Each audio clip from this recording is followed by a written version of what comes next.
Apply step-by-step process Croatia fruit and vegetable packer with DMW accredited agencies. Hi mga ka-recruit!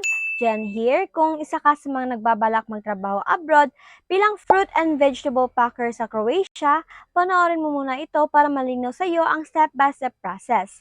Saan ka mag-a-apply, ano mga requirements, at ano ang dapat mong i-check para siguradong legal at accredited ang agency na sasalihan mo. By the way, quick disclaimer, kami po dito sa Recruit PH ay hindi konektado or affiliated sa anumang agency na babanggitin namin sa video na ito. Ang layunin lang namin ay magbahagi ng impormasyon para makatulong sa ating mga kababayan, lalo na sa mga OFW at aspiring OFWs na makaiwas sa illegal recruitment at makahanap ng tamang paraan para makapag-apply.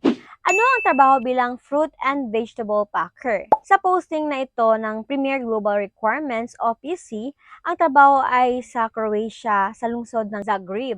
Sweldo nila ayon sa kanilang job posting ay nasa 600 to 750 euros per month.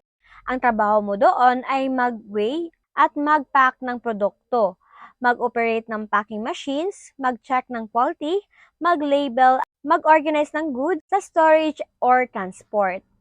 Kailangan malinis ang trabaho at marunong sumunod sa safety standards. Sa qualifications, kailangan meron kang at least 2 years working experience.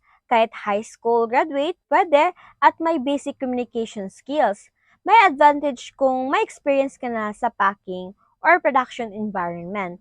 Ano ang agency na dapat lapitan? Ang agency na may accredited job order para dito ay ang Premier Global Recruitment OPC, isang licensed agency under the DMW. Ito ang kanilang details. So, as you can see, here's the license number. Ito naman yung Facebook page nila. Legit sila at listed sa DMW website. Kung gusto mong i-double check, pumunta ka lang sa dmw.gov.ph at hanapin ang agency name or license number para makita mo ang approved job orders para sa Croatia. Ayon mismo sa kanilang official announcement, Premier Global Recruitment OPC has no affiliation with any individual involved in scams. Hindi sila kumukuha ng bayad sa pamamagitan ng personal channels or GCash accounts. Kung may humihingi sa iyo ng bayad gamit ang personal accounts, hindi po ito authorized at walang kinalaman sa kanilang kumpanya. Maging maingat, siguraduhin sa official nilang channels makipag-transact at i-report agad kung may kahinahinalang nanghihingi ng pera. Protect yourself from fraudulent activities. May placement fee ba?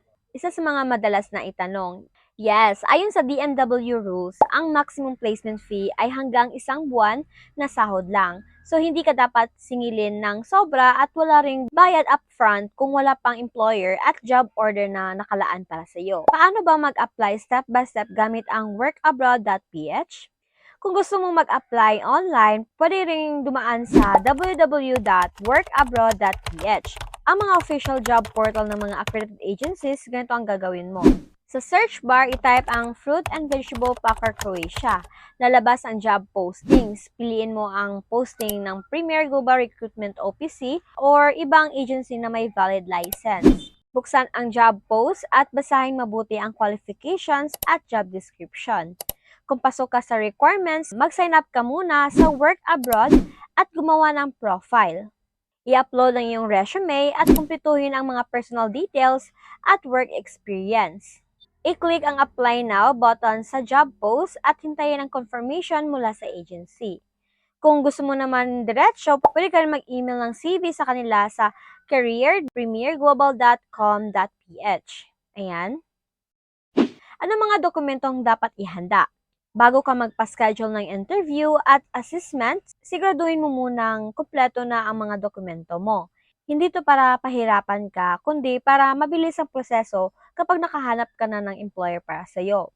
Narito ang mga dapat mo munang ihanda. Updated resume, valid passport at least 2 years bago mag-expire, PSA birth certificate, marriage certificate if applicable, diploma or transcript, TESDA NC2 certificate kung meron, employment certificate, NBI clearance international, POS certificate, apostille documents kung required, medical clearance pagkatapos piliin. Mas maganda kung ngayon pa lang kumpleto na para tuloy-tuloy ang processing mo. I-check lagi ang DMW website para sa approved job orders. Huwag magbayad ng higit pa sa 1 buwang sahod.